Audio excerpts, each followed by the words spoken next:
Yes, Miss Stone. A live issue in the case, one of the most important live issues in the case, was where was the husband going to live? Yes.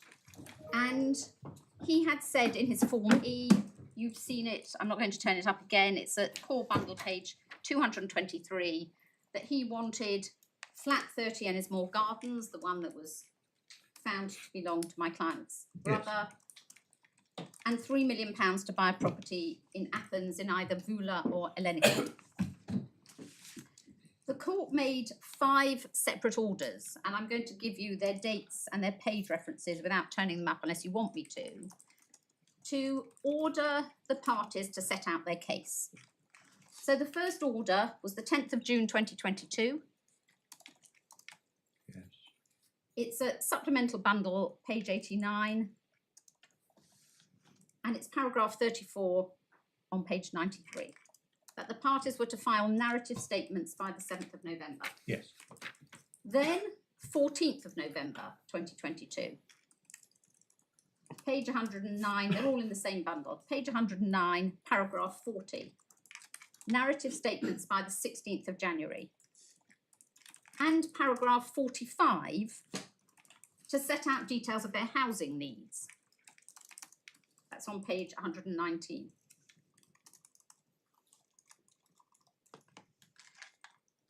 Third one, 19th of January 2023, supplemental bundle 122, paragraph 11, narrative statements by the 17th of February 2023, paragraph 15, set out their housing needs. Fourth order, 9th of February 2023, paragraph 30, it's on page 147, narrative statement by the 1st of March. Now it says statement rather than statements because the wife had filed hers. So the husband to file his narrative statement by the 1st of March. And paragraph 32 on page 147 to set out or to supply housing particulars. This was both parties by the 1st of March, which we did. So by the time the matter was in court on the 9th of March, the husband knew absolutely what the wife's case was on his housing. And then on the 9th of March, in refusing the adjournment, the judge made a 5th order for the husband to file his narrative case. And he said there, it's page 165, you can just do it in bullet point. You don't have to do a full order, just set out in bullet point what your case is. Right. And the husband never filed anything. The wife's statement you've seen was dated the 16th of January 2023. And I'm going to ask you to read yourselves, rather than me reading it out, what her case was and the case she had presented about where the husband was likely to live. It's supplemental bundle, page 248. No, we needn't go to it. Just tell us what it is. My lord, I'll tell you the paragraph numbers for your reference. It's 40 to 41, 44 and 55 to 56. And she said she thinks it's overwhelmingly likely he'll return to live in Greece, but that he'll deny it, that he's got very few social ties in England. He spends all his spare time in Greece where his family lives. She says all his friends, virtually all his friends are in Moscow or Varna or Greece. And that there's little to tie him to England, no professional ties, he's never worked there, he speaks good English, but his Russian and Greek are native. She says the cost of living is considerably lower in Greece, which is why she thinks he'll deny that he's going to live there. She gave evidence of the comparative cost of living. She said she accepts that he needs suitable accommodation for himself. And she says that she can't find anywhere in Ellenicon for £3 million. It's above what you can spend in Ellenicon on property, which is what he was looking for. She says that they're a Russian family, the centre of their life has always been Russia, and she repeats that he has no links to England. And then she set out, as indeed was the case, as soon as he received his first maintenance payment in December 2020, which was during lockdown, he went to Greece. And he was there over Christmas and New Year. I think he was there for about 3 weeks. And she deals with the number of occasions that he has been in Greece. And she says that she believes that he has been in Greece for medical treatment, which was, of course, the case. And she said she believed that he was in a relationship with somebody in Greece. We filed our skeleton argument, and could I ask you please to look for reference at paragraph 5 of our skeleton, where we set out right at the beginning that this was not an English case. Page. It's supplemental bundle page 8. This is the skeleton for the trial. main hearing before. Yes. Of course, when I wrote it, I didn't know that the husband wasn't going to be there or that we weren't going to be exchanging.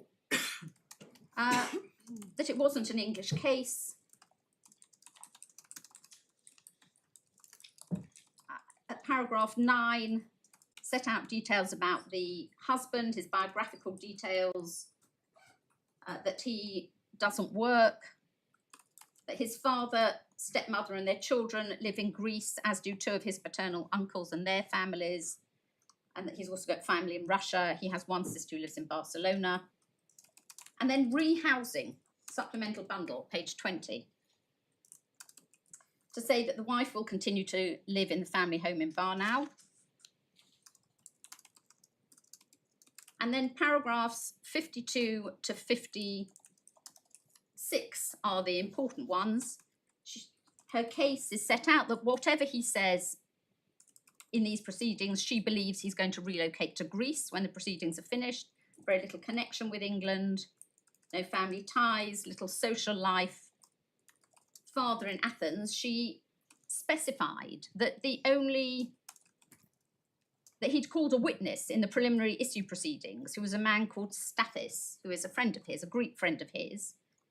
He was the only live witness, other than professional witness, in the preliminary issue proceedings on behalf of the husband, who was in the property business and had gone at that time to ply his trade in Greece. He had lived previously in England, but he had gone to Greece. In the children proceedings, his only live witness had been his friend, Mr. Populides, who lives in Vula. And at the last directions hearing, he was staying at a flat in Greece, which he said belonged to his friend Christina. And forgive me for interrupting. I think even I have got the point, but can you tie it into your criticisms, tie it into meeting the criticisms made of the judge's order? Yes, I will try to do that. We produced our property particulars. I don't need to take you to them. We produced in Greece and in London. So there was an option.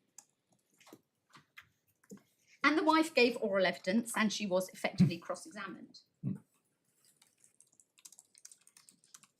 And the judge, I think it's the judgment that you need to look at. Yes. If you look, please, core bundle, page 139, starting paragraph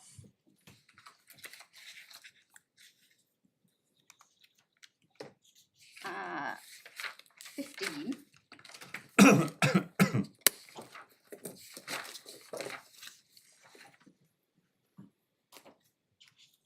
The judge records that he had attended the hearing on the 9th of March, but didn't turn off on his camera, so didn't know where he was. And then housing need, page 153. 154, I think, is where it starts. At page 100 and paragraph 114.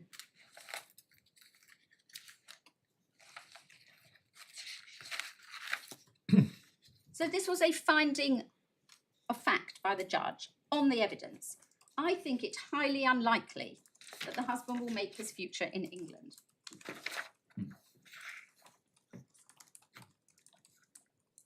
paragraph 115, there is nothing to keep him in England. Paragraph 116, he deals with the property particulars.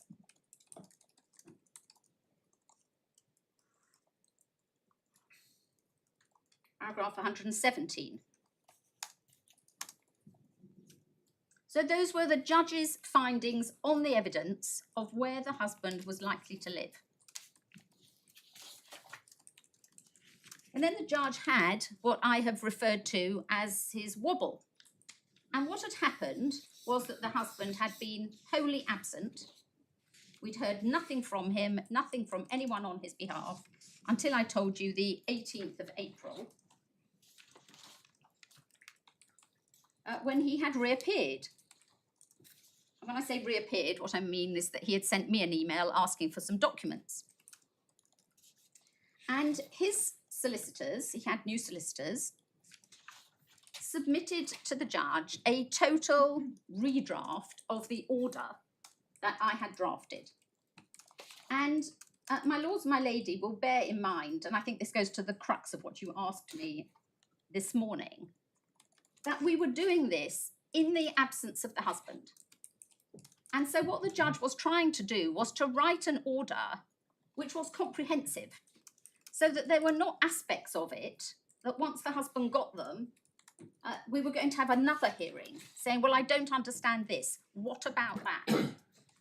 And one of the things that we had done was, because the judge had said, I found it as a fact, I think it's highly unlikely he will make his future in England, nothing to keep him in England. He had looked at the Greek properties, he had fixed housing in accordance with that. And when I'm going to come on to fairness in a minute, he had found that that property should effectively be held on what we'd call a trust in England. Our submission to the judge had been that it should be held for the period of the children's minority.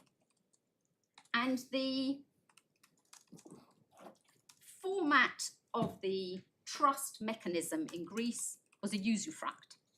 And the judge had said, not for the period of the children's minority, but for life.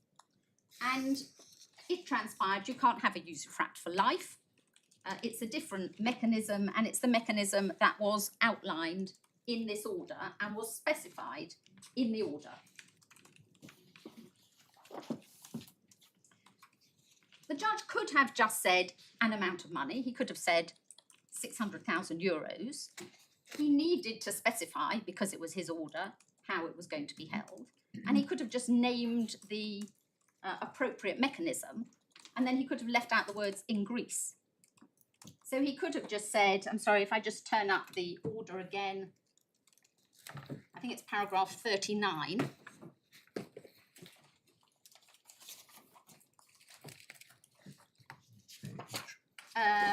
Core bundle page, no, core, I'm so sorry, page 130, paragraph 29.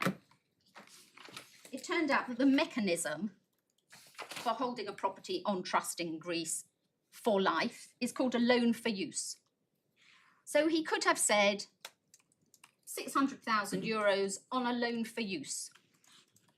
And someone looking at the order later might have said, well, what is a loan for use? We don't have loans for use in England. And why are we talking euros and not pounds? And that was a result of the order that the judge had made and the findings that he had made.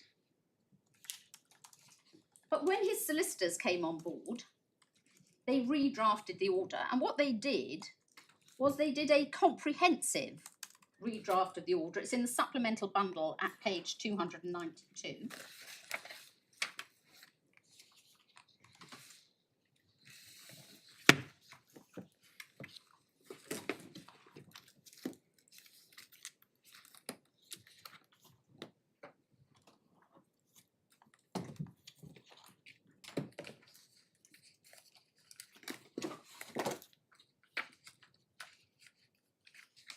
And you'll see on page 292, the first thing that they had done was that they had made an amendment in the preamble to say that husband's counsel had attended on day one of the hearing on his behalf only to apply for an adjournment. And the judge said, you'll see in a minute in his email, well, that's not true. And then if you go down to page 303, you will see that under the housing provision, they had effectively crossed it all out and completely rewritten it. So everything about where the property was going to be, how it was going to be held and so on, they had crossed out. There's a clean copy of this, and the relevant paragraph is paragraph 33 on page 318. This was effectively their housing proposal, because it was a total redraft.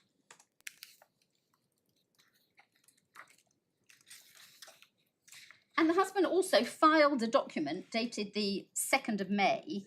Draft have a figure on it.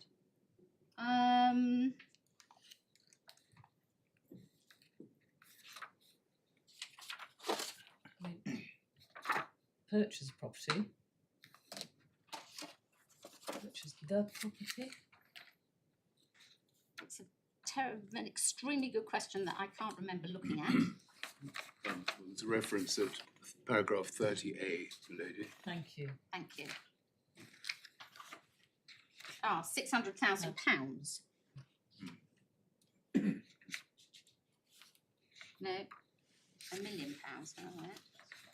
£1 million to be held in It coots. looks like £1 million for. So that included the maintenance order. So it was the secured maintenance fund. Yes, on page 317. £600,000 for a property. And 400,000. Security for the maintenance. Sorry, I haven't read this job to this. No, security for maintenance. My client had offered to leave money in coots as security for maintenance. And So the proposal being made by the new solicitor on behalf of the husband was outright purchase of a property to the value of 600,000. yes, no.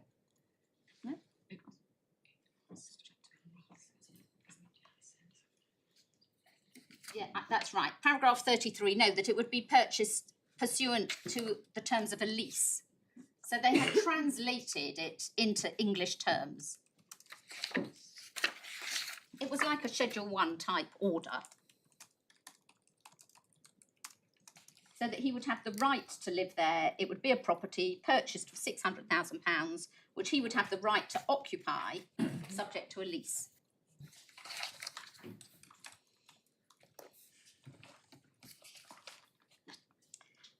And he also filed page 322 of the supplemental bundle. This document that we've looked at earlier on. Yes. But paragraph 4 is a different matter. It says, I have no wish to live or buy a property in Greece as my principal residence. So this was his submission to the court Yes. after the case was over. Yes.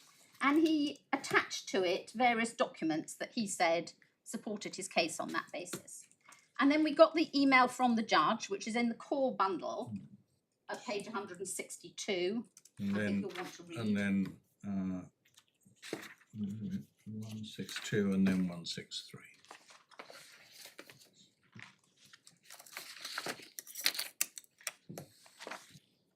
And he had his wobble, but he said it would be wrong for him to make a decision without giving us the opportunity to reply.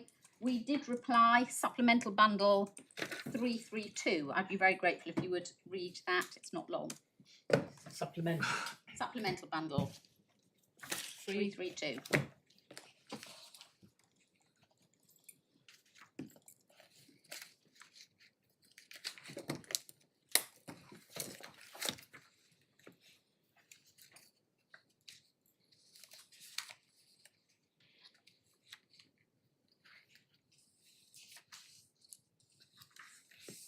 Yes.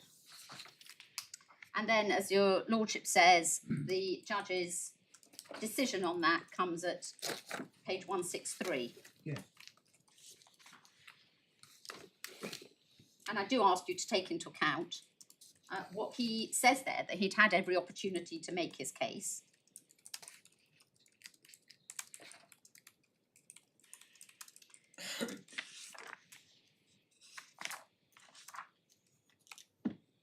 My lords, my lady,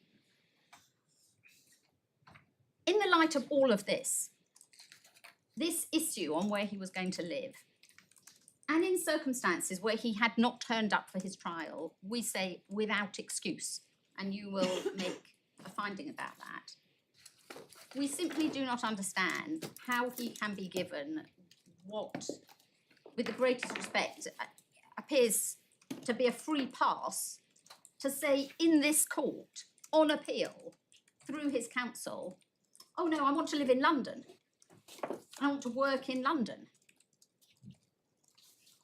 Because, my lords, my lady, we wanted to cross-examine him on this issue. We were having a trial about where he was going to live and how much it was going to cost him to live. And he chose not to attend that trial. He didn't want Jonathan Cohen to hear the trial. And so how much easier to come to this court and simply say, well, I object to this order, and I'm telling you now through my counsel, this is where I want to live.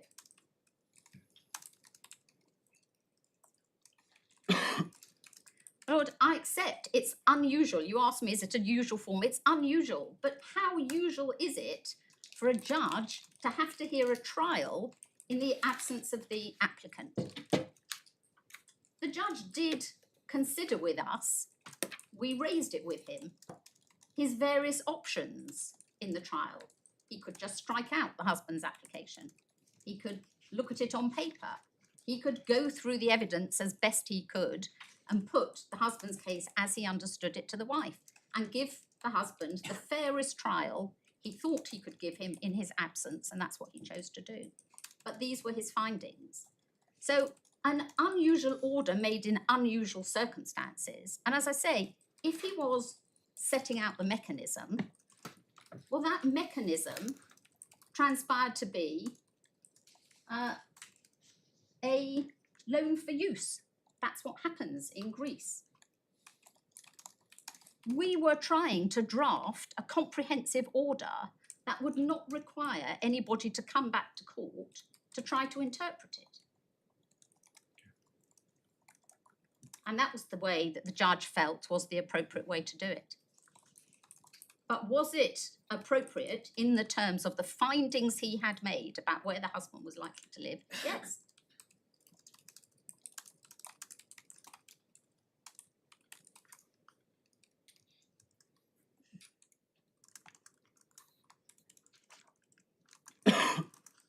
All right. So that's housing. That's And then fairness, very quickly. The Greece clause. Or That's the Greece topic. I'm Right. going to come on to fairness now very quickly. Yes. And do it really, I think, on point form. One, the assets in this case were £12.9 million plus some jewellery.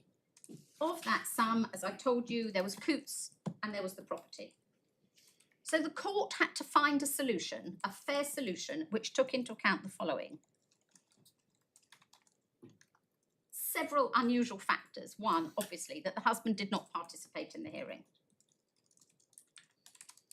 Two, the fact of the post-nuptial agreement and the judge's findings in relation to it. Three, the fact that this was a Part 3 case where the connections to England were not strong, and that the judge found it highly unlikely that the husband was going to make his home in England. Four, that virtually the entirety of the funds were non-matrimonial. 5, the fact of the husband's litigation conduct in its multiple ways that the judge set out in his judgment, including, and I need to deal with this just by telling you the figures, the fact that he already owed my client and her brother almost £1 million in costs. So he had a debt to them of £1 million. So what was the judge to do? Say, I'm going to give him an extra £1 million so that he can pay you back the £1 million? There was clear authority that litigation conduct can sound in the award. And you have the authorities there, Rothschild and D'Souza and WC and HC. And that in certain circumstances, litigation conduct can in fact reduce the award to below needs, although we didn't seek to do that. But in addition to what he owed my client, he had overspent by just under £900,000. That's what he owed solicitors.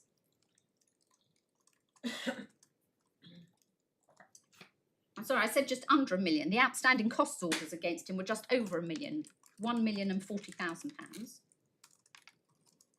And the judge said this, very important for you to see, in the core bundle at page 155, paragraph 127.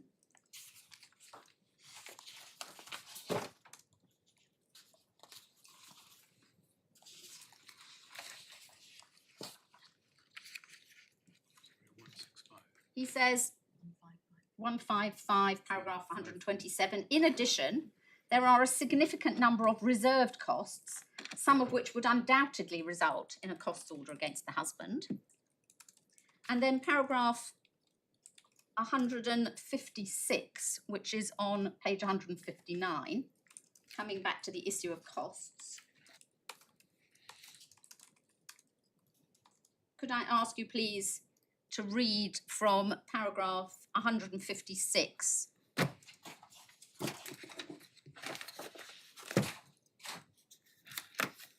to the end of 161.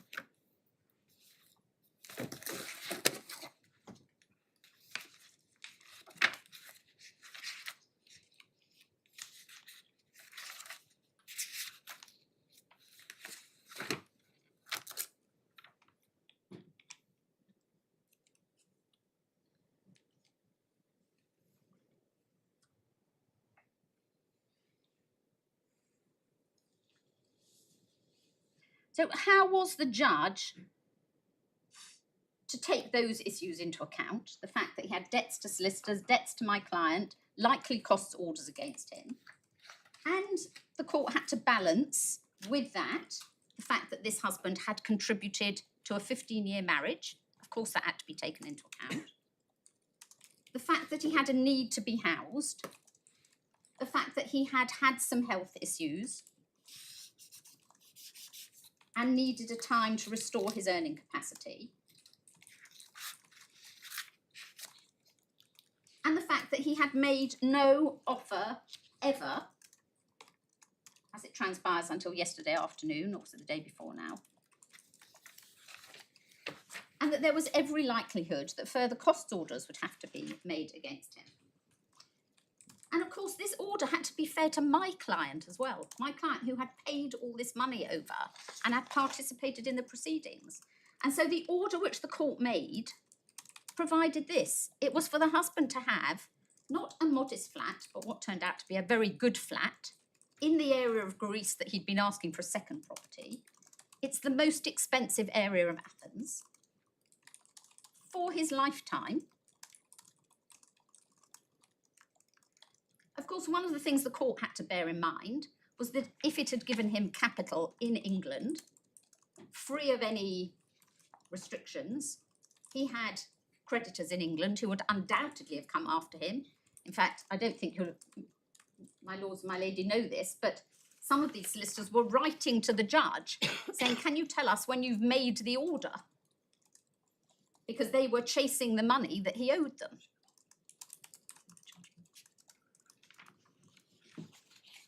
Moylan Jr. tells me it's in the judgment. But the judge wanted him to be able to have this property without people coming after him. Moylan Friends said yesterday, how demeaning could it be that there's a fund for him to furnish a property? Well, sadly, the history had shown that every time, every single time, the husband was given money by my client, hand over fist, he used it to litigate against her. He was litigating in Russia.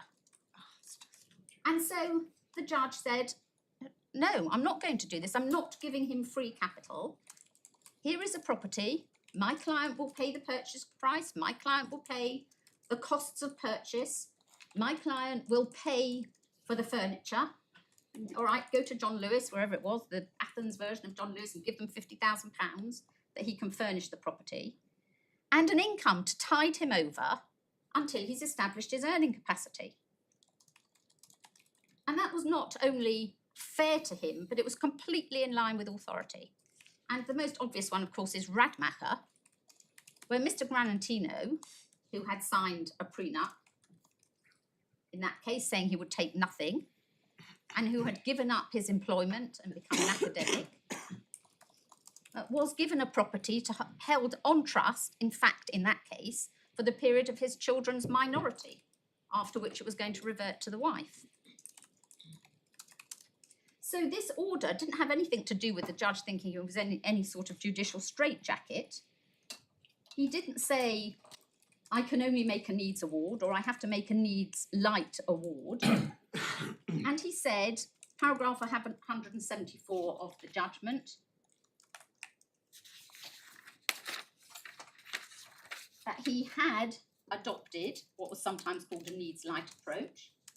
But he said it is consistent with the application of the postnuptial agreement which the parties agreed upon and with the merits of the case.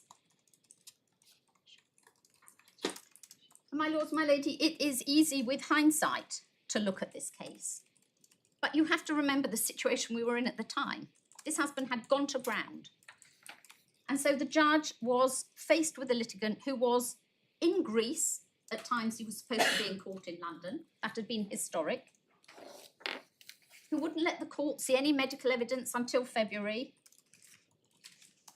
Who had filed a report 2 days before the hearing saying he was able to participate in the proceedings, and the judge had made every allowance for that to happen, and then who just didn't turn up for the trial, despite the fact, and I do rely on this, his solicitors had had £500,000 and spent it, more or less 500, few pennies short, in the month before the trial.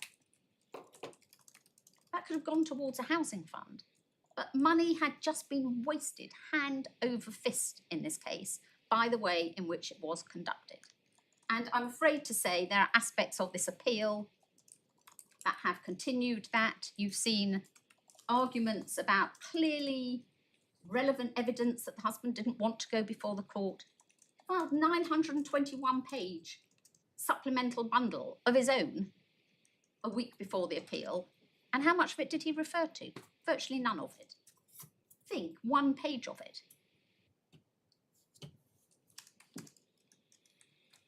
And the judge had to make a fair order in all the circumstances of the case. And our submission is this was absolutely a fair order. It has given the husband secure housing for life. The judge knows what it will buy him. There was some question about, well, it wasn't even near his father. What we were able to show was, again, you couldn't find a property for €600,000 in the area in which his father lived. With that sort of amount of money in the area where his father lives, you can buy an entire apartment block. And this is the Riviera. He hasn't been sent to Vula, but you can buy a 3-bedroom apartment with a swimming pool in Vula for €600,000. That was the evidence that the judge saw. And that was the most expensive area of Athens. And so the judge also made a maintenance order in his favour and took into account the fact that he found he was going to be living, in all likelihood, in Greece. And could I ask you please to look at one last page, which is in the wife's unagreed bundle at page 15.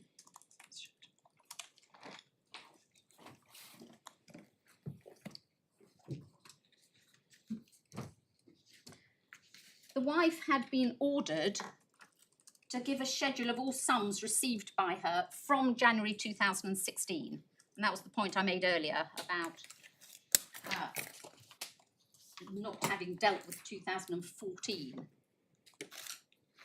dividend. And these were monies actually received by her. This So- is a little bit small as well. I can make it bigger on mine, but you can't make it bigger on yours. You've got hard copies? You've got here? Don't worry. Okay. Okay. I can on the computer, of course, but it's just this. Would it help if I handed up my computer just to look at this page? No. The top box is the summary of all the boxes below. So each of the ones below is a breakdown. The second box, salary, the third box, dividends, the fourth one, interest, the bottom one, other. But my lords, my lady, what you will see in relation to the dividends is that she had received a dividend in 2016, and then she had not received any other money in dividends from that time until the trial. So the suggestion that the judge should have been fixing this by virtue of some average taken over a period of 20 years or whenever it was that she first received a dividend, the last dividend she'd received had been in 2016 and then nothing since then.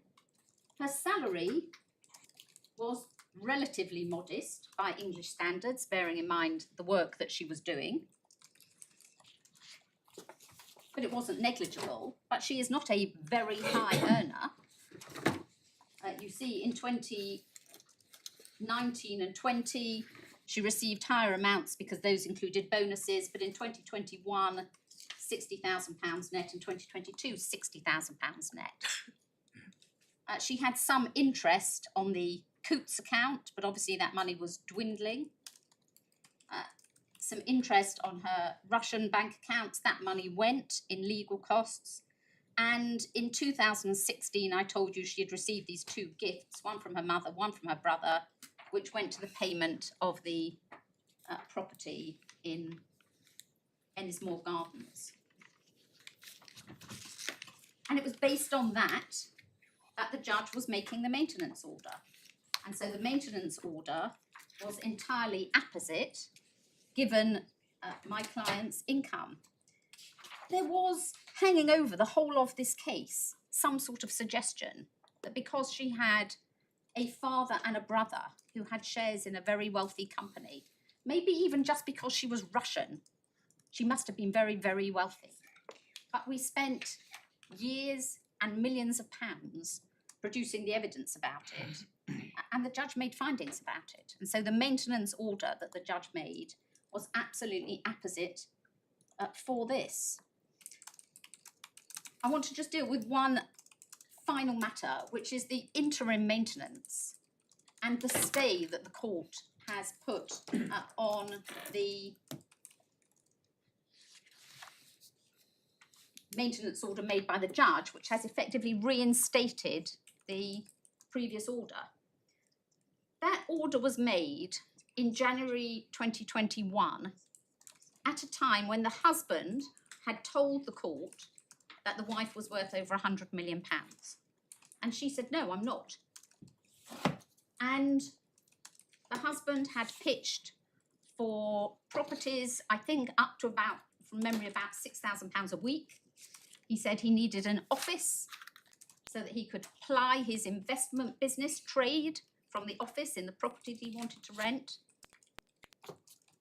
And the judge fixed a sum on an interim basis. There's no criticism. Judges have to do this all the time. Of £10,000 a month for housing and £10,000 a month for maintenance. And he ordered my client, January 2021, to pay £750,000 in the first LASPO order. My client paid these monies in the following way. First of all, using up all the money that she had. Then it was agreed, it was recorded in an order, although the one we thought was in the bundle is the wrong one. It was agreed and put in an order that she could raise a mortgage against Ennismore Gardens so that there would be liquid funds to pay the husband. But when it came to it, the husband would not cooperate in that. Then the wife said to the husband, I'll give you Ennismore Gardens.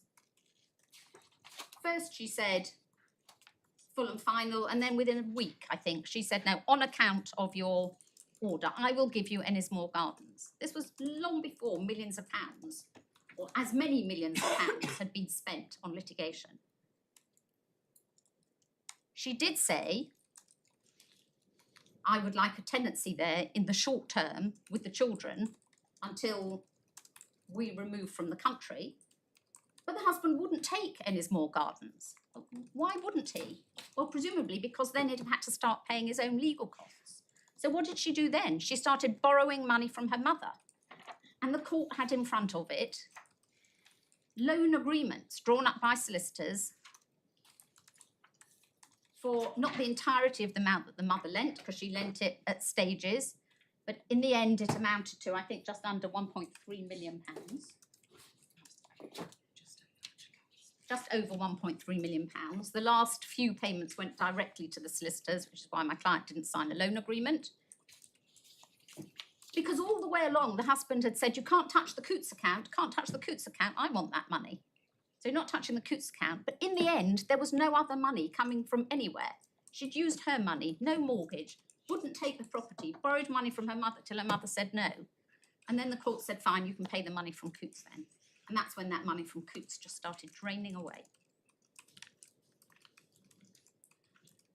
And that's what's happening now. She doesn't have £20,000 a month to give her husband.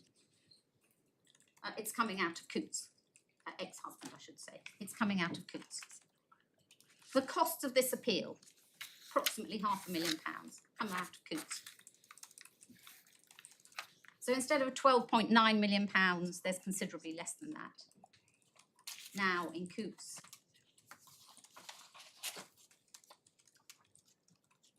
But we do urge on you, I know it's cheeky of me, especially when I've been on my feet so long, to come to a decision quickly, because not least because she is still paying £20,000 a month, £10,000 a month rent, and £10,000 a month general maintenance, until the court determines what is going to happen in the long term in relation to this appeal. I'm sorry, that's been an awful lot for me to say. I don't know if I can help you any further. Thank you very much, Ms. Stone. Ms. Williams. Mr. Cayford. Lord's Ladyship,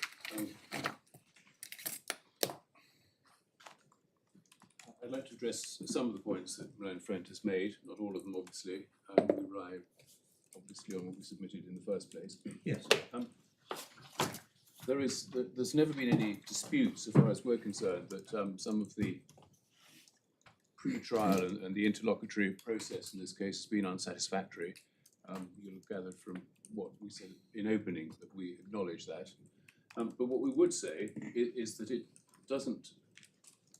cuts both ways. Can I just first deal with this question of the trap as put by my learned friend, and as indeed adopted by the learned judge. It is said that this husband trapped the wife into coming to this country and tricked her into effectively being here to be served with an English petition that in some way wouldn't have happened had he not been so deceitful. But that has to be complete nonsense with respect, because the fact was that if you look at the chronology, do you have the Your chronology. my chronology, but also the second one, if you would, just for a moment. I don't want to take too long over this.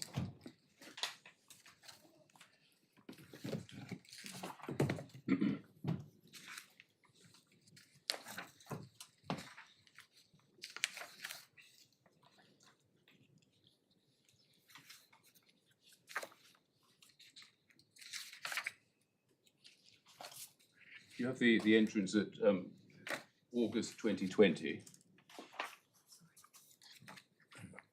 So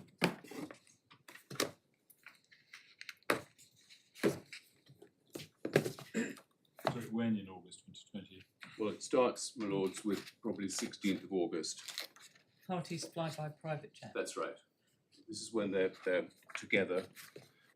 But after the private jet holiday, they fly to London together with both children for the new school term. And if you would remember, please, that at this stage, both children were enrolled in English schools, and the husband was doing a lot of the childcare, if not most of the childcare. And you see exactly what happened here on the 1st of September the wife completed the purchase of the 30 Ennismore Gardens property. The elder child returned to school on the 2nd. On the 5th, the wife went back to Russia for work. The husband came to some discovery and some decisions. On the 5th of September, he went to see some solicitors. If one then 29th of September, he issued but didn't serve. Over the page, 27th of September, the wife and her mother arrived in England as planned to celebrate the daughter's 4th birthday at the Dorchester.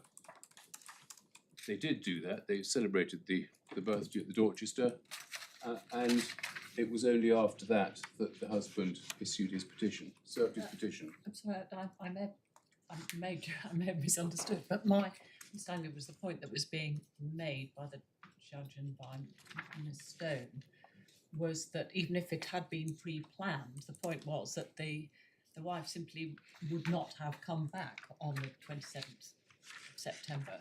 Had she any idea that when she got here she'd be served with a petition? Well, She'd have stayed in Russia.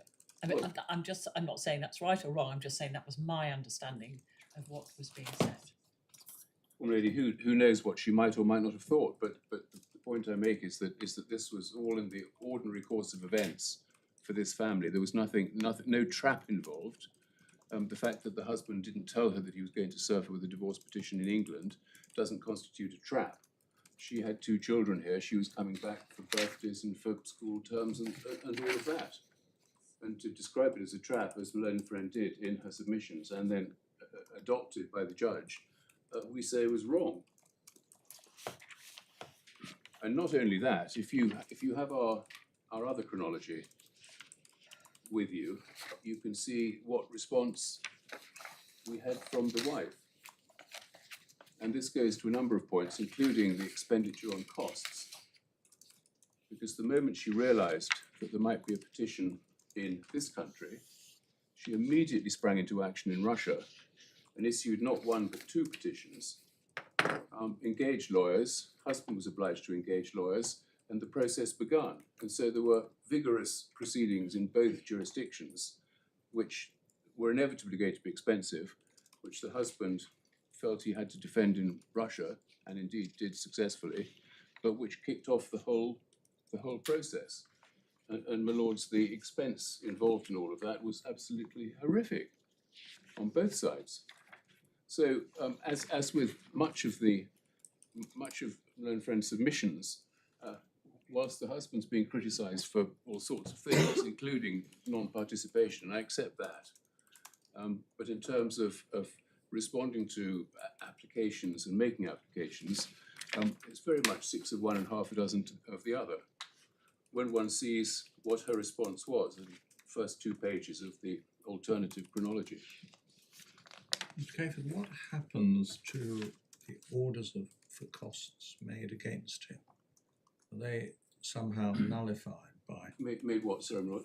the orders for costs made against him? Yes. Do they cease to exist once No. Sir Jonathan's order or any order we make takes effect? No, he made an order that the costs should be not enforced without leave of the court, which is as it were, a conventional way of saying there are these costs orders. The costs orders, the debt hasn't gone away, but it's not to be enforced without the leave of the court.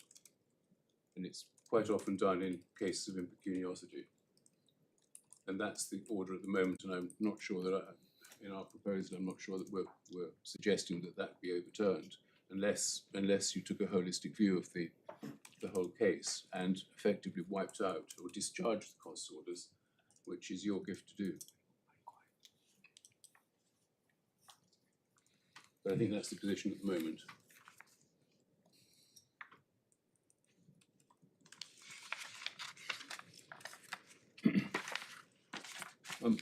Lords and Lady, what the wife did, and I don't really, this is not particularly interesting for anybody, it's just that this is, as it were, in response to the torrent of accusation and invective that's come against the husband as part of Moylan friend's submission. She's done it before. when one reads the transcripts, and she's had a number of occasions when she can pour scorn on the husband's contribution to these proceedings, and of course we have to accept that. But again, to make the point, if I might, she was ordered, following your criticism, lady, of the freezing injunction, well, not following, but you criticised yesterday. What was she ordered to do? And if you look at, I'll It give you wasn't the personal reference. criticism, I was simply picking up the judgment of the district judge. Yes, no, absolutely. It wasn't my No, criticism. no, I'm so sorry. You picked it up quite rightly. Supplemental bundle, page 30, paragraphs 12 and 13 of DDJ Hodgson's order. And you can see what he ordered. And you can see the husband's bundle, page 123, if you were to look at that very briefly.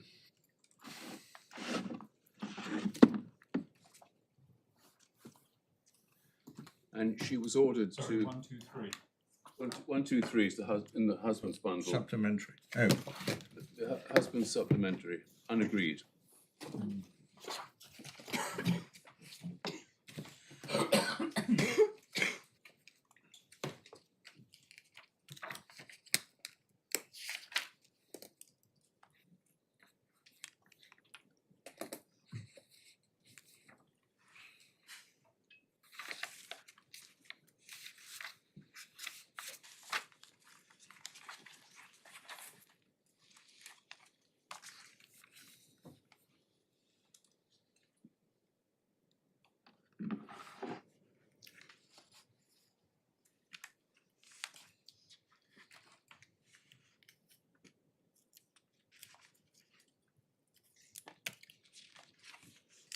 This is the wife's first witness statement in response to the order of DDJ Hodgson to give full disclosure.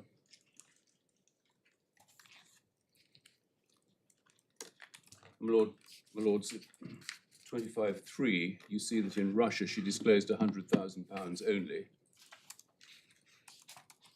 The flats in London and the Russian properties, and she then deals with the business assets.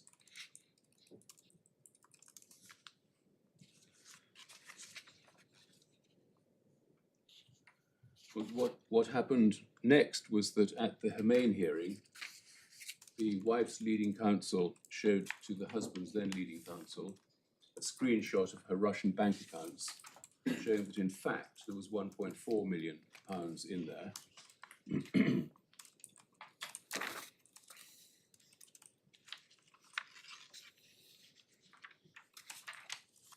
The disclosures given with Form E, which are not in the bundle, showed that she had £1.57 million in that account, that she'd paid her solicitors £25,000 on the day of that hearing, the day before her statement,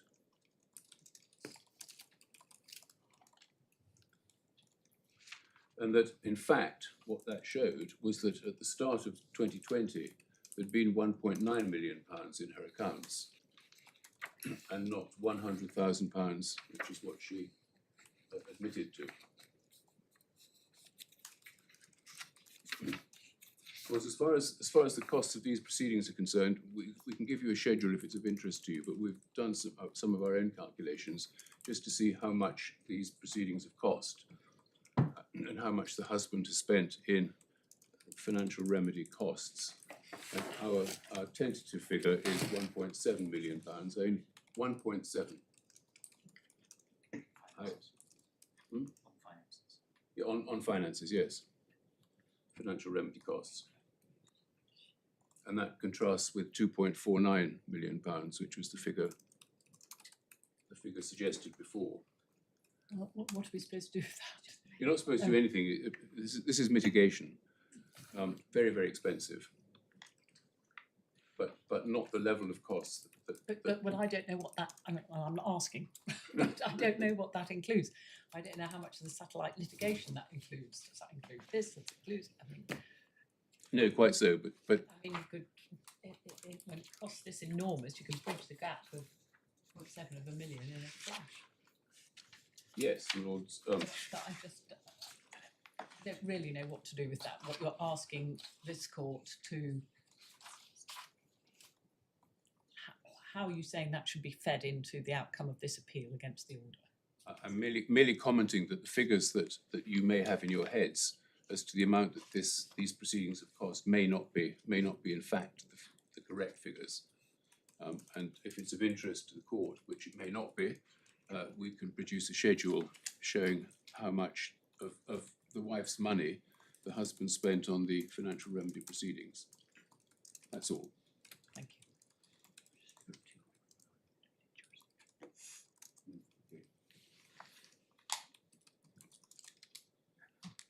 So, my lords, that's the only point I wanted to make about that.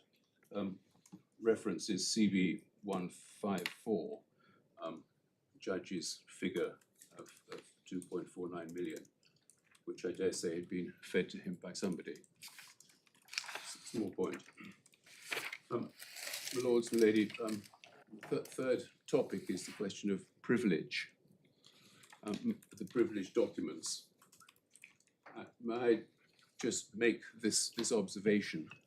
There was a bit of a ruckus in court this morning, for which my clients apologised, but it's a complicated issue which is not resolved, and there is more to be done as far as that's concerned. But it wouldn't be right for you to think that the husband had in any way breached his obligations under the order, and that that it was a straightforward matter. That's a very unhelpful, rather Delphic observation, for which I apologise. But I'm really wanting to let the court know that it's complicated. And I have to say I don't see why, but maybe it's not worth spending time on. Lord, I hope it's not. And I didn't want you to think that it was an open and shut issue, which you might have got the impression from this morning. Well, that's all. The order has not been complied with, and your lay client has declined in compliance with the order to get rid of the privileged information. Yes. That seems pretty straightforward to me. He may have, for personal, psychological, emotional reasons, been very reluctant to part with or agree to those orders, but the fact remains, the law is the law about privileged material. Lord, my lady, it absolutely is, and of course I know that. And of course, I wish I could expand, but it's complicated.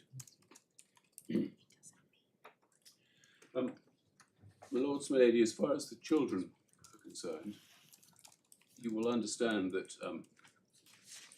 Mr. Xanthopoulos is very distressed about the way that's turned out. But he hasn't had contact with his younger daughter since September of last year. That he feels very strongly about it, as you know, and he suggests that he's been actively prevented from being in contact with his daughter. That may have had something to do with his depression, because in terms of the timeline, you'll recall that it all happened in the second half of 2022. He was sectioned in October of 2022, spent most of October and some of November in hospital, and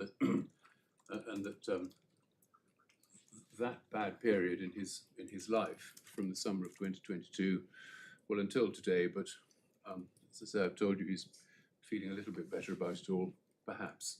I thought that, but perhaps after this morning you may think that's not the case.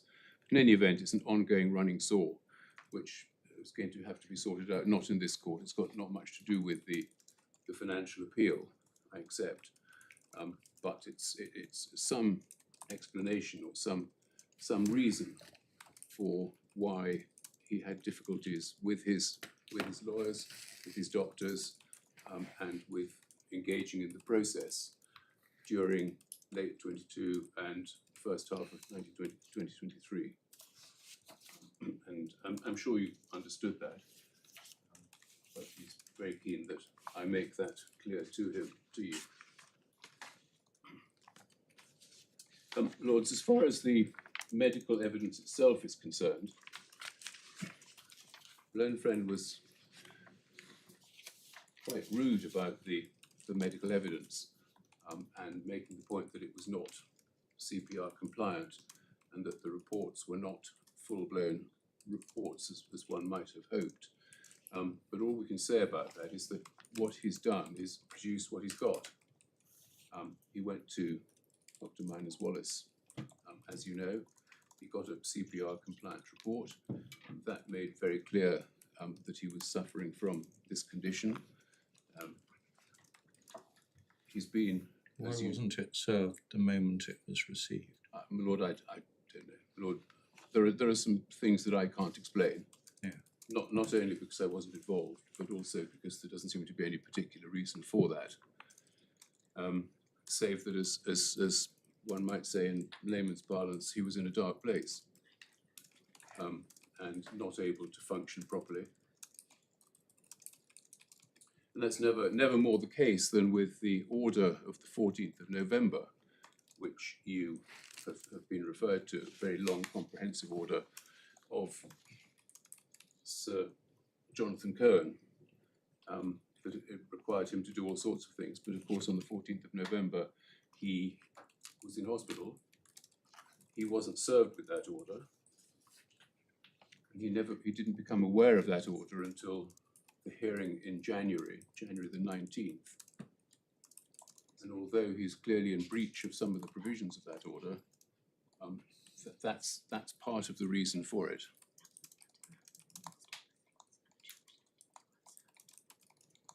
Was he unrepresented throughout the whole of that period then? I'm sorry, my lady? Was he unrepresented throughout the whole of that period? Yes. No, I think he got, when were they instructed?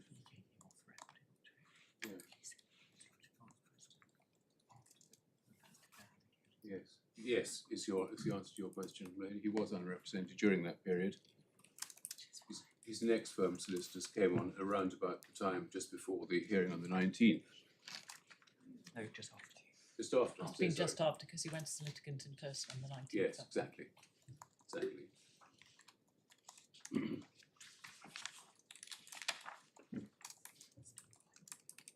I could take you some of the medical documents, but I'm sure I don't need to, because I'm sure you've picked them up along the way, and would accept from those documents that he was seriously ill. What the degree of severity is maybe a moot point, and it's been again tossed around as part of the overall criticism of the husband. But he clearly was unable to. He was clearly very depressed, and that had a lot to do with why he wasn't able to deal with the court orders. And we also make the point that the judge was aware at that stage that he was in hospital when the judge made the order of 14th of November. And that it wasn't served on him.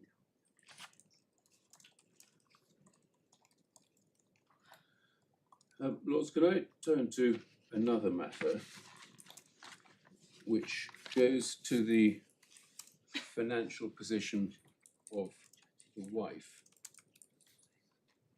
Can I ask you to turn to the husband's bundle, page 269?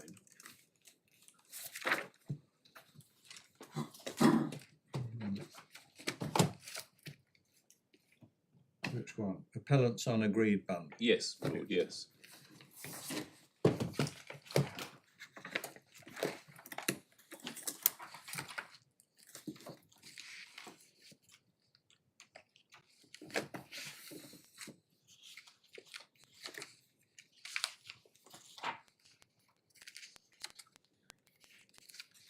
These are the instructions passed on by Kennedy's to Family Law and Partnership on the 30th of June of 2021.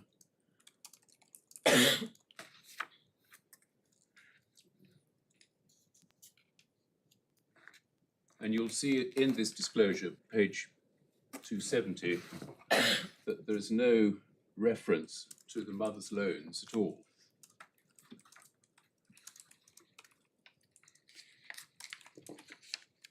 If you go to page 804 in the same bundle, 800. 804, yeah.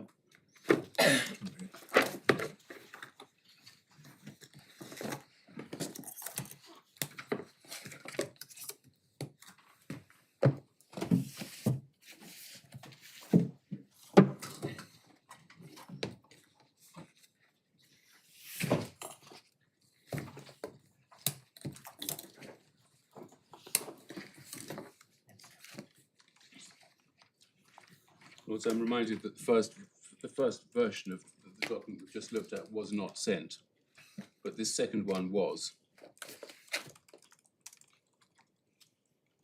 And at page 805, you see references to the loan agreements.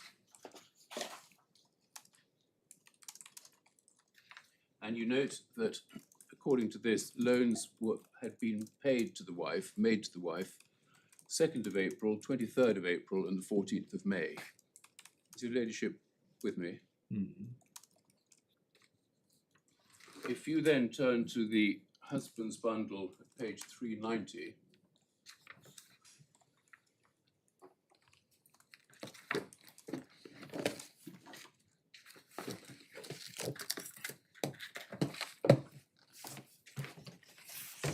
what you have is a transcript of the hearing. My learned junior has achieved elevated status in the... Only a matter of time, I'm sure. Exactly. Probably getting used to it.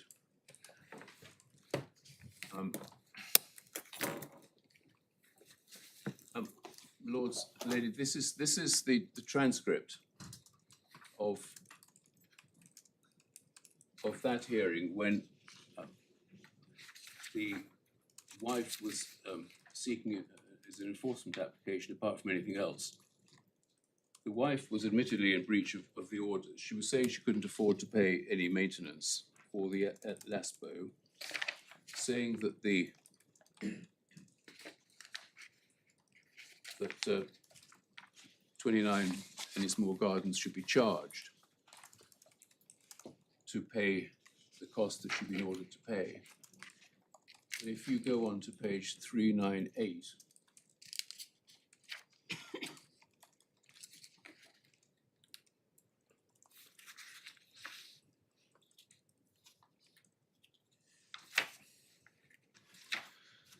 you'll see Ms. Campbell in answer to the judge who says you're out of you're late. You're 17 days late with your payment. What are your proposals for paying forthwith? Ms. Campbell, so you'll know in March, several months ago, my client made efforts to obtain a mortgage. The reason the money's not being drawn down is that until the 11th of May, the husband refused to cooperate. So that's why it's late. Let's be clear about that. Mr. Tyzak's been very slow to explain that it's in fact the husband's position that has held the money being paid. That's the first point. Well, my lords, I mean, that's simply not true, because we've just seen evidence of the loans being received by the wife from her mother prior to that date. Mr. Cayford, this is all first instance argument and stuff that's for cross-examination. Yes, you've shown us those documents. Yes, obviously, I take your forensic point that the loan come in. But I don't know whether that money was paid straight to solicitors, for example. Now, then you might have a different point, which is, well, she should have satisfied her obligation to pay maintenance before paying the solicitors. But I'm afraid I'm really struggling with this, dipping through documents like this out of context in circumstances where they should have been dealt with at first instance. Lady, yes. As I said a moment ago, in a way, it's in rebuttal to some of the criticism and invective that's come from a learned friend about the way in which the husband's conducted his affairs during the run-up to this trial. And we're making the point that actually they were both as bad as each other. And they were both incurring huge amounts of cost in this country and in Russia. And that to criticize the husband unduly as against the wife is not fair. And it's not a good point that my learned friend is making. That's the thrust of all of this, and there are plenty more which I won't take you to. Well, we've agreed to look at what you described as your partisan chronology, which sets out, I think, the thrust of that argument. Yes, well, lady, we looked at that first time round, and I won't go back to it because it's there. And, Be reassuring you and through you to your lay client that we have the point and we have that chronology. yes, well, I'm very much obliged. Can I move therefore on to the next small point, which is the question, or it's not quite such a small point, it's the question of the matrimonial home, and whether the 29 Ennismore Gardens was the matrimonial home or not, and whether or not it was fair for the judge to characterise it as not the matrimonial home, when my learned friend said on a number of occasions, well, firstly that it was, and secondly that it wasn't. May I ask you to look, please, at a few of the husband's bundle, page 775.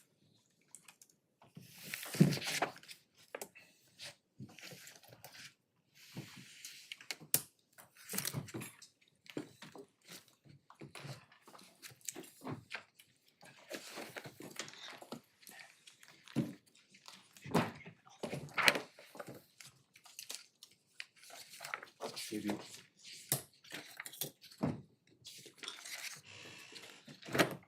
Sorry, can you just remind me what the judge said about it?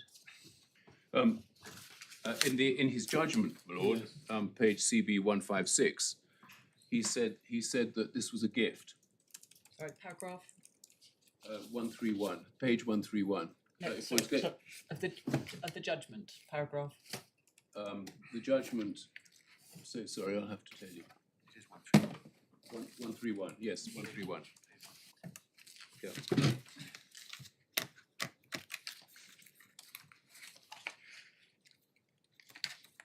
That's not saying what the property is. The core of the core bundle. 131 is saying the only element of the assets that can be regarded as matrimonial is the 2 million or so put into the purchase of the London property. Yes, That's all it says. he does. Because he is accepting the submissions of Miss Stone that the £3 million that was put into that property was a gift from her brother. And that's quite wrong. What was the material before? The material before him, Lord, if you go back to 775 of the husband's bundle,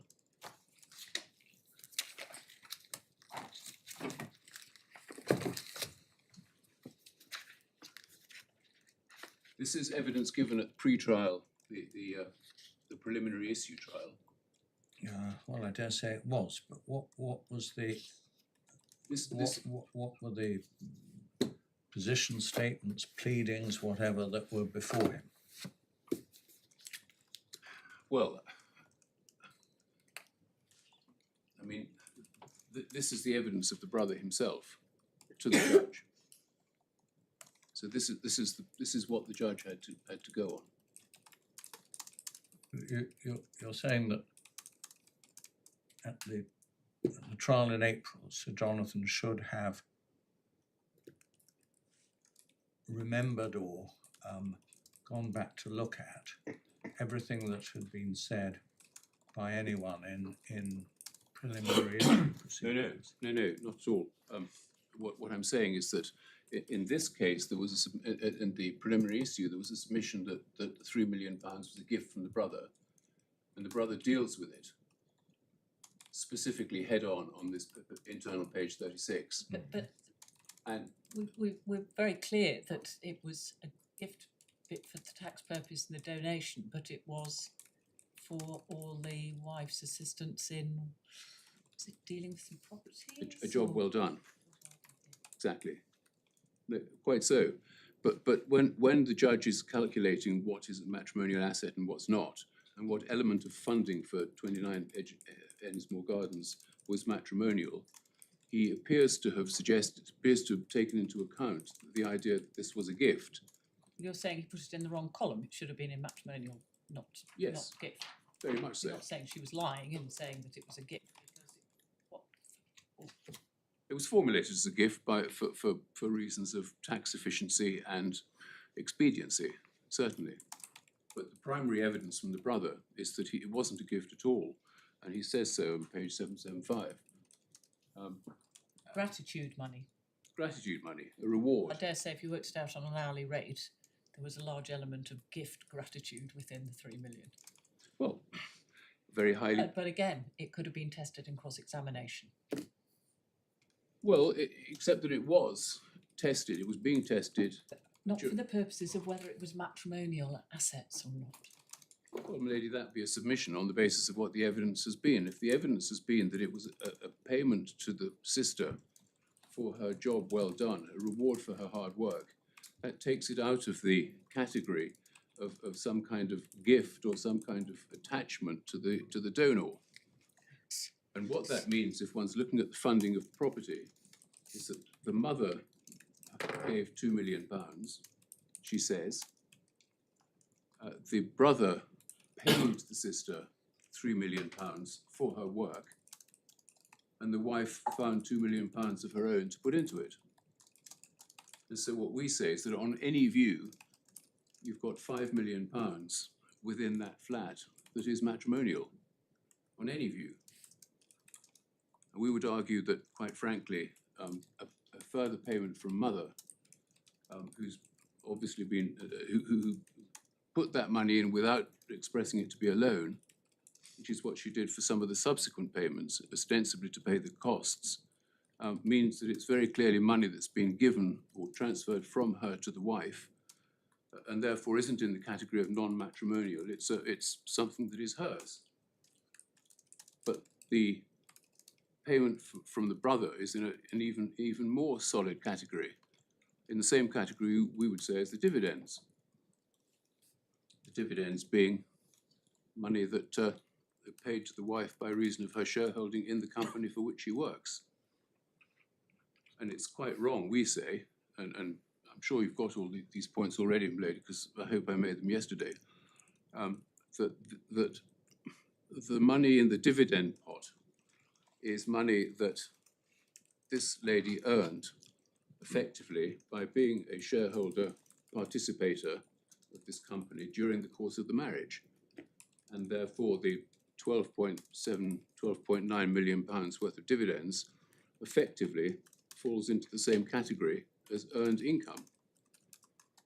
And if it translates itself into property or into bank accounts, it should still be money that's available for distribution by this court, by the previous court. And if you thought that this wife had other assets and other means outside the country, then you could invade these assets to a greater extent than you might otherwise on the presentation that Miss Stone puts to you, that the total assets in the case are only £12.7 million, because of course she completely excludes any of the shareholding. So what we say is that actually, if you look at this in the round, and if you take our point, which you put back to Miss Stone this morning, that the value of this company can be measured in a number of different ways. In market value, in which case to the wife it's something like £100 million, ignoring the nominee argument, but on a asset to income basis, it has done for her about £10 million over the last 10 years. And so as a crude rule of thumb, we've said that's about £1 million worth to her. And that it's completely wrong to characterise it as being of no value to her, which is what the friend was urging on Mr. Justice Cohen, Sir Jonathan Cohen, and which he accepted. So that's our point. Our point is that the nature of these assets have been matrimonialised, if you like. I realise that's another case that's coming, I think, to this court fairly soon. Week after next. Exactly. So I'm aware of that, and it may be that you have some cogent arguments to make some new law on that. But looking at it from at this stage, and who knows whether you'll give judgment before that case, I don't know. But what we say that these are assets which are available for this court. There's no restriction on what was 12.7 million. The loss of £5 million in costs to that sum from Coots is tragic, and it's unforgivable in so many ways. But each party is as to blame as the other, quite honestly, even though my client is much more easily criticised for it and mischaracterised for it because of all the things you've heard from my learned friend, as to which I don't particularly criticise. But it took two to tango. They both went at each other hammer and tongs throughout these proceedings, and they're in this position. And what's left is still matrimonial asset, which is capable of being divided by this court. So that's the calculation part of the Sharman process. The assets, such as they are actually very transparent and very easy to see. How you divide them, of course, is part of what we're saying. It's part of the appeal, and to what extent you take into account the value of the shareholding. That's a matter for you. And it's not an exercise that Justice Cohen or Sir Jonathan Cohen undertook at all, because having decided and having accepted the submission from Miss Stone that they were to be ignored for the reasons that he gave, he then left them out of the equation. And that's where we say he went wrong, because you then find that he's made an order on the basis, firstly, of that characterization of the assets, and then secondly, as we said before, and it's part of our written case, he left almost all of those assets completely intact in the wife's hands and transferred almost none of them to him. I think a few sticks of furniture, and that's it. And that's why we say, on any view, that can't be fair. And I won't repeat everything that we said yesterday morning, but that's the basis of how we justify the appeal, notwithstanding the criticisms that are made about the husband's non-involvement with this process.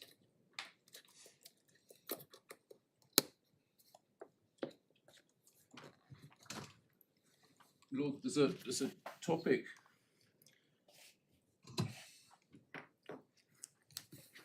the dividend. I'm not sure how much more I need to say about the dividends, but if you were to look at the judges dealing with that in the core bundle at page 151.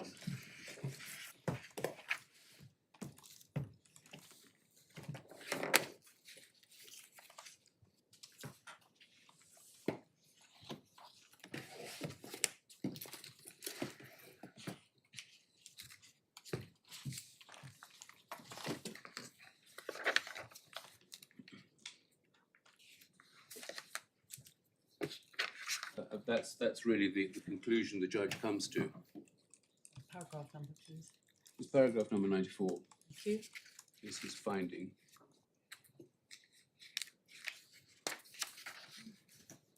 To get there, he puts himself through a number of hoops. Saying that in paragraph 89, in light of his finding that she holds the shares on behalf of the father and brother, it's not necessary to go into whether they are matrimonial, but it's clear that any matrimonial element is minimal. Wife did not pay for any of her shares. They were gifted to her by her father during the marriage for no consideration. Just ask you to think about that for a second. Is it a gift for no consideration to somebody who A, justifies a 25% shareholding for whatever reason, but secondly, who's been the chief financial officer, however that is described, for a period of 15 years? Is that for no consideration? Doesn't look as though the judge put much thought into that, but merely accepted the stern submissions that there was no consideration attached to it. And we're not sure that that's a fair representation. paragraph 91, again, it's very difficult for the judge, we accept that. The judge has had to do his best in an impossible situation. And the way of going about it is that's not the principal complaint that we have. It's the end conclusions that he drew, having set himself up for this task, and to end up, well, as you know, our submission is you end up with the best part of nothing. Can't be fair.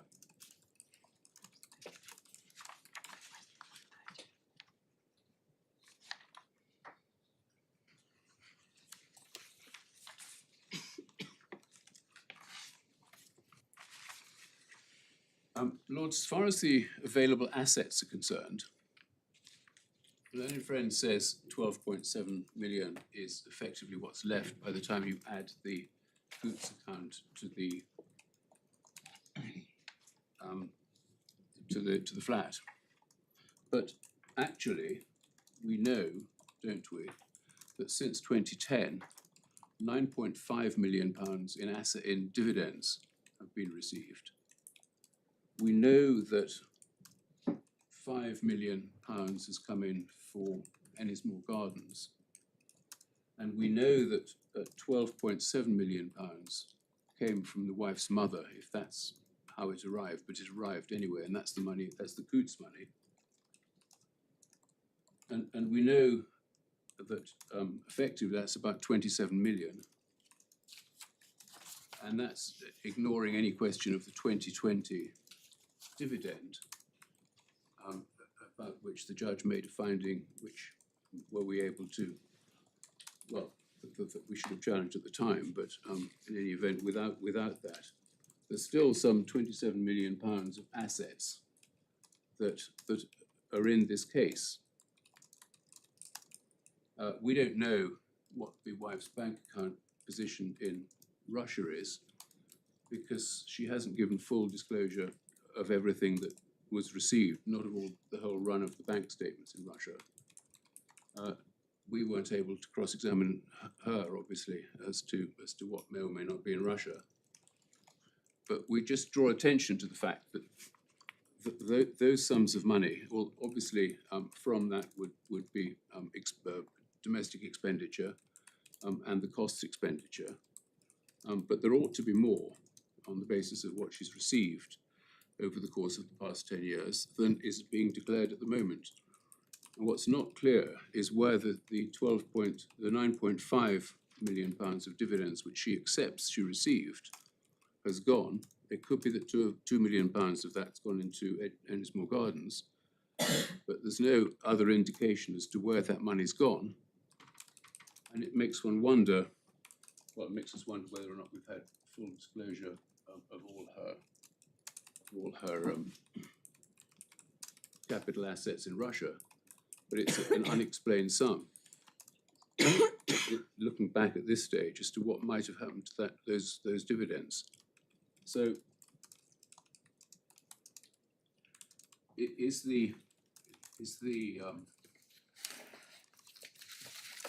that figure reliable? I put a note to take you to the Coots bundles at page 8, husband's document, page 292.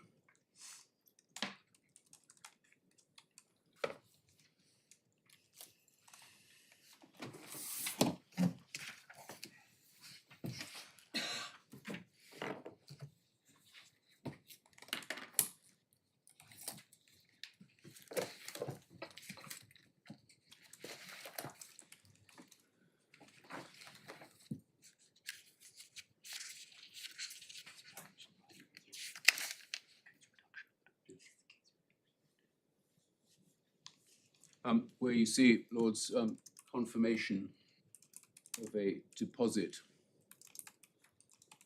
in the name of Central Superstore in the pounds figure of 2.116 million. Perhaps I'm forgetting things, Mr. Cayford, but sounds like a new point to me. I'm sorry? Sounds like a new point to me. Is it something that was mentioned yesterday and I've forgotten about it? Well, it may not have been, my lord.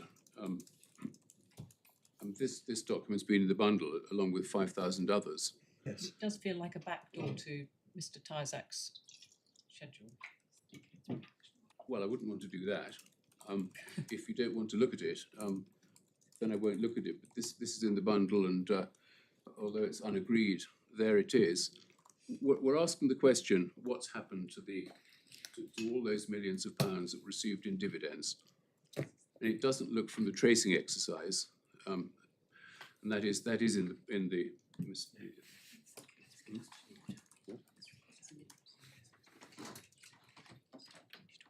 I see. Yeah. All right. Well, I misrepresent the position anyway. This is what she All was. right, shall we move on to the Yeah, next this is point? this is what she was telling Coots when she wanted to set up a Coots bank account in this country. That she had this much money coming in from Central Superstore, and that she was therefore an attractive, non-political, acceptable Coots customer.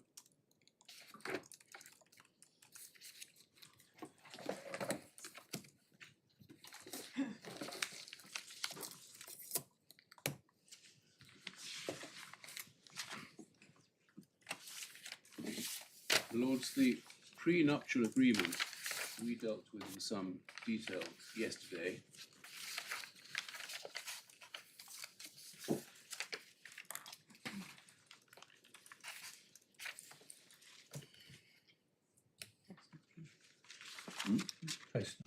Postnuptial, sorry, absolutely right. Postnuptial agreement. I'm just wondering if there's any more that we can say about that. Just give me a moment.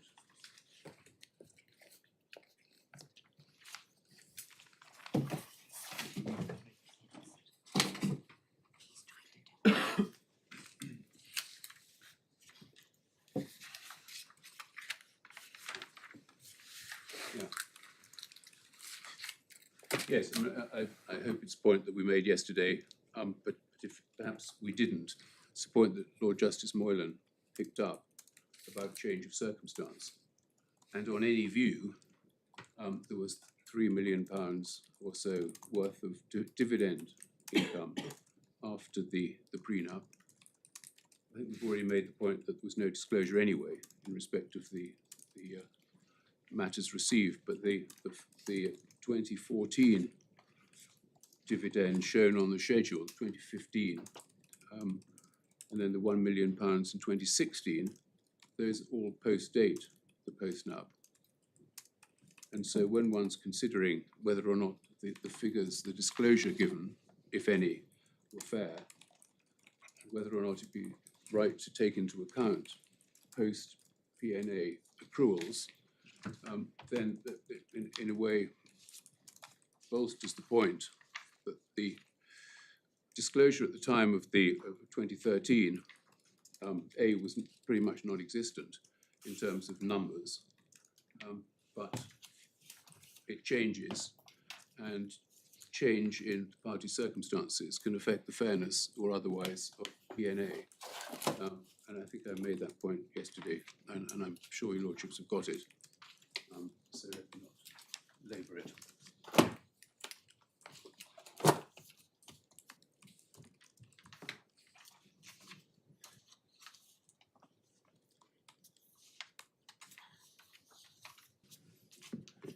Whatever Malone and Friend says about fairness and about the net effect that Sir Jonathan Cohen has achieved and the difficulties that faced him at the time of the trial, and whether or not you accept the mitigation that exists, we say, in spades so far as the husband's medical condition is concerned, it cannot be right in terms of overall fairness to leave him where this order leaves him. Could you help me about this? Yes, I'll try. I think it's common ground that this is a needs case. Yes. Well, my lady, it's a needs case, and unless you take the view that some of the income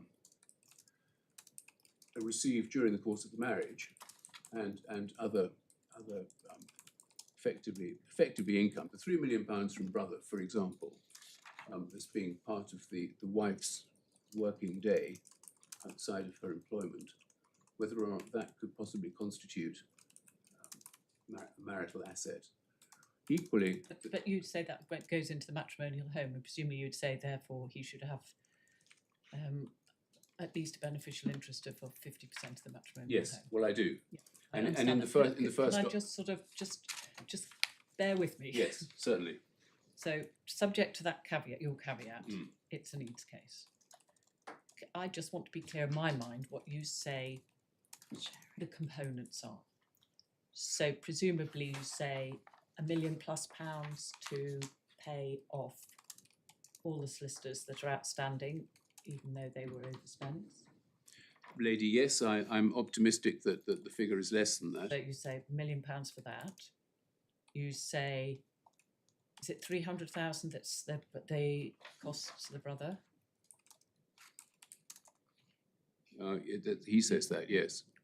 Well, they've not been assessed, but they're Yes, subject. Yes. And what about the million and a bit in cost orders against your lay client, the wife? Does she give you that to him to give back, or do you say that just should stay? I just want to be very clear. I'm not expressing. I just want your lay client to understand. I'm not expressing a view. I mean, are you saying that should be given to him to give back, or are you saying that should effectively be out of the equation? Well, we're saying effectively that should be taken out of the equation, because that's money that's gone from the pool of family assets. All right. So we've got £1 million to the solicitors. Mhm. We've got 300 or whatever it came out at assessment to the brother. And then you say a house mortgage free. You want the former matrimonial home 4 million. 5.2. 5.2 million. Yes. And then you want capitalised maintenance for Lady, life, yes. or for a short period of time. Does your lay client have any plans on working ever? He's got aspirations, and I think he says plans involving property. So is he talking about short-term maintenance, or is he talking about what would be very unusual these days for a man of his age of joint lives maintenance? Well, it's inimical to our criticisms of the order that we should seek long-term maintenance. So accept that. But what he's hoping to do is have an element of capitalised maintenance to deal with. 4 years is 4 years fine. It's just because we may have, if your appeal succeeds at whole or in part, as I understand it, you're both saying, for goodness sake, don't send it back for a retrial. So I need to understand what Stone's position is. I need to understand how you would put it together. Lady. So 4 years capitalised maintenance, Yes. the whole of the former matrimonial home, Yes. and then about 1.5 to discharge his outstanding costs. Yes. But we, Rate of maintenance? It's 60,000. Is that okay if you're going to work? it's not okay at the moment, against the background of the standard of living of about two. I've been told you the instructions. Apparently some new instructions on that particular matter, lady. I'm sorry. Maybe that I'm. No, it's Not very really fair, it's totally fair, and I wish I were able now to tell you exactly what the position is. But I mean, it may be that your instructions are that you've made an open offer on the 31st, and we have to simply do our best with that. And I would Yes. quite understand that if you want to. I I see can- everyone behind you nodding. I see. So All right. Well, shall I not even turn some more around? vigorously than ever, but there's lots of. But I think it's a clean sweep of nods. You're happy with that, are you? Yes. All right. I don't want to put you or your legal team in a difficult situation. No. Well, your ladyship has certainly not done that. On the contrary, we've been very kind and generous, bearing in mind that we come to you without any very clearly defined proposals, save for the offer made yesterday or the day before yesterday. That is as it is. But yes, that's our proposal. You'll see that the letter was couched on the basis that it was thought that a retrial would be first prize. But I advise my clients privately and publicly in this court that that's not something that's going to be attractive to this court at all. And that you would, I'm sure, very much like to dispose of this case once and for all by your judgment in this case. And that can't be wrong. It can't be something that I would criticise. Because I better be clear. Does it remain your lay client's preferred option? I think we've clean break on those terms, isn't it? What you said yesterday, Mr. Cayford, is that what you said yesterday is, in a sense, it depended, because your client's target is the letter, and his view is that he should receive what's in the letter, and if that isn't either by way of a rehearing or from us. Would you give me 1 second to make quite sure that those are very clearly my instructions? Do you want us to rise for a moment? That is our instruction. No, rise. Oh. Would you be so kind as to withdraw for just a moment?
Hi, sorry. The judges would like to come back in. Would someone be able to let the other Alan, side? not you.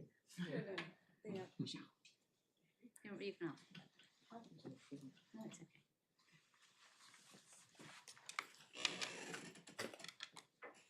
Thank you. Sorry. That's okay.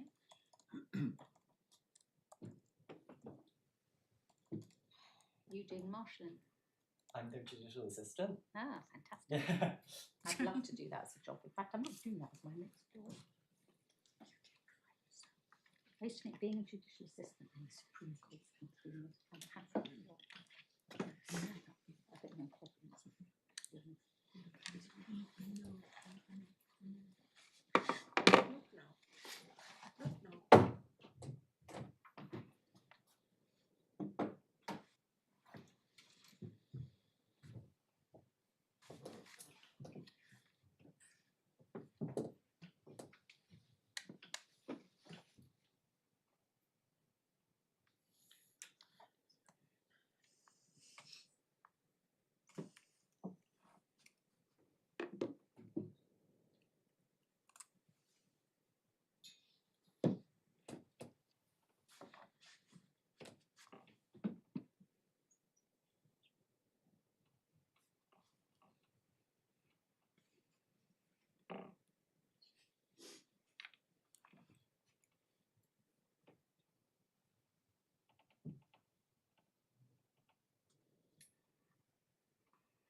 Are they coming in?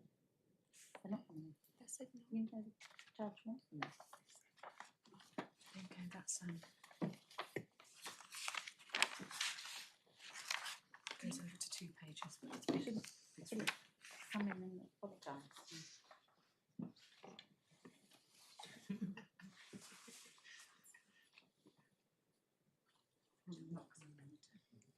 That's that schedule which the Justice wanted to do. It's over to That's why I could shrink. All 3 weeks. We can share. 3 years. After all,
She's just publicly calling me grumpy.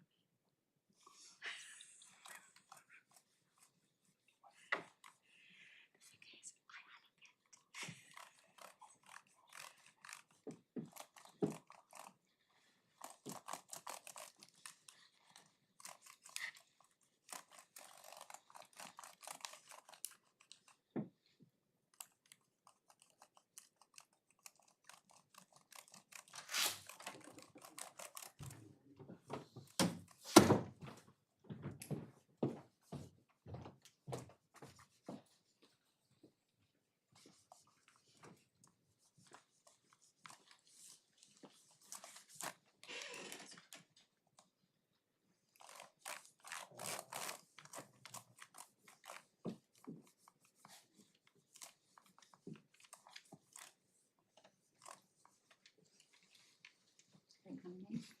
Doesn't look like it.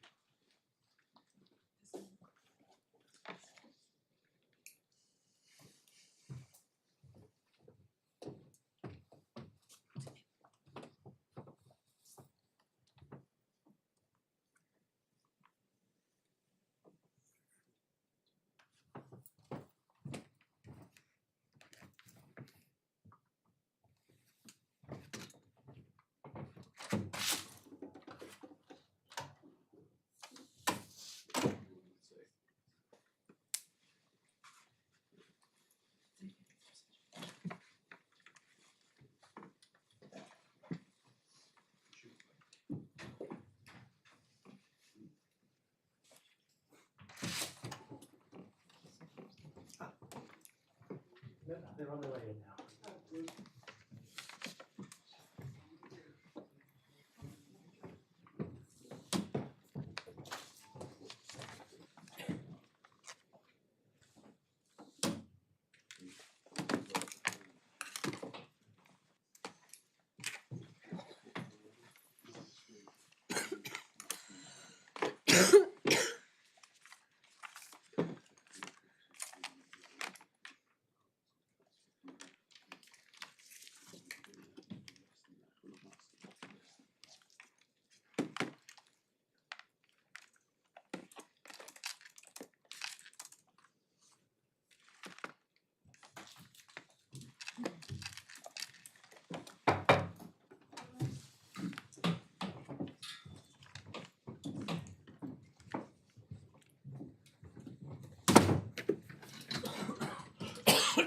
Yes, Mr. Cayford.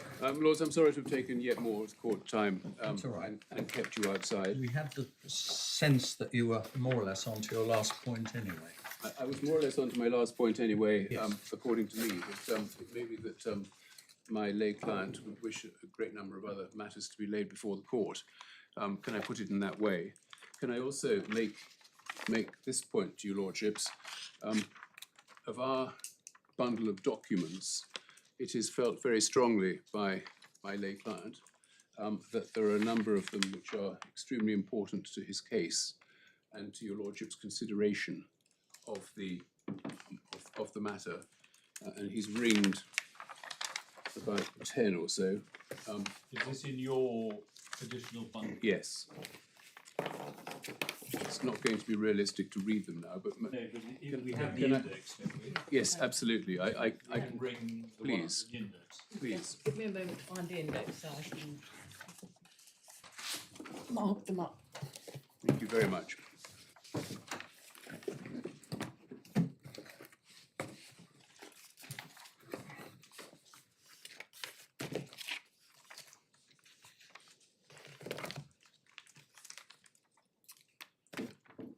We there? So, Lords, the over first page D2, wife's first statement. Oh, yes, right. D9, statement of Alex Carruthers. D11, wife's exhibit, AR 27. 12, Coots production order.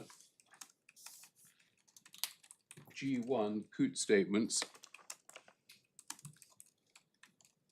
G3, excerpt of transcript of hearing before Mr. Justice Holman, 4 excerpts of hearing before Sir Jonathan Cohen, 6 position statement of VK Law refunding, and there's just a couple more on the next page. 9, that's G9, is it? Yes. Yes, G9, analysis of costs incurred by the respondent solicitors. J1, wife's letter setting out total income received, etc., etc. And J2, the wife's solicitor's letter re the Kennedy loans. And it may be that I'm sure I haven't taken you to all of those documents. I thought we had a certain time constraint, and I appreciate this is an appeal, not a first instance examination. But we'd be very grateful if your lordships would be able to take on board the contents of those documents. Yes. The position, my instructions are that Mr. Xanthopoulos feels that there hasn't been full disclosure on the part of his former wife, and that she has come to this court without clean hands, and that his points, good points and his best points have not necessarily been made during the course of this hearing. And if your lordships think there may be something in that, to achieve proper justice, his principal position was that he would like a rehearing, bearing in mind all of those matters. If that's not to be, and he accepts that may not be the case, may not be your lordship's wish, he would point to the offer he's made, which he says is a perfectly fair one on the facts and figures. And he is, of course, aware, because we've told him, that this court can make any order it likes, and will most likely do so. It's very clear, thank you. Yes. I hope is that fair enough? Yes. Well, Mr. Cayford, thank you. You and indeed Ms. Stone have put the case very clearly on each side. Thank you very much. We will, of course, reserve our decision. Now, we will send out a judgment initially in draft. 2 points about that, which I make particular emphasis in this case. It will be very well known to counsel. Firstly, the judgment is sent out shortly before formal hand down, not so that anybody can re-argue the case or send letters to the court saying this, that, the other aspect of it is wrong, but purely for the correction of typos and simple errors of fact, like the wrong date on a document or something like that. Nothing more than that. Secondly, the judgment is confidential to counsel, the solicitors with conduct of the case, and the respective clients, and we require each side to send to, can be my clerk or Lady Justice King's clerk, it doesn't matter which, a list of those people who it is proposed will see the judgment in draft, rather than it just being generalised into a large number of people. And the Master of the Rolls giving the judgment of this court and the Counsel General on Wales case emphasised the limits on anything being said about the contents of the judgment until it is formally handed down. Ms. Stone, Mr. Cayford, you know all that, but I'm just saying it for the benefit of all those in court. Many thanks to both teams for their considerable assistance. Despite the vast number of bundles, you've given us much to think about and given us a clear way through. Thank you very much for your assistance.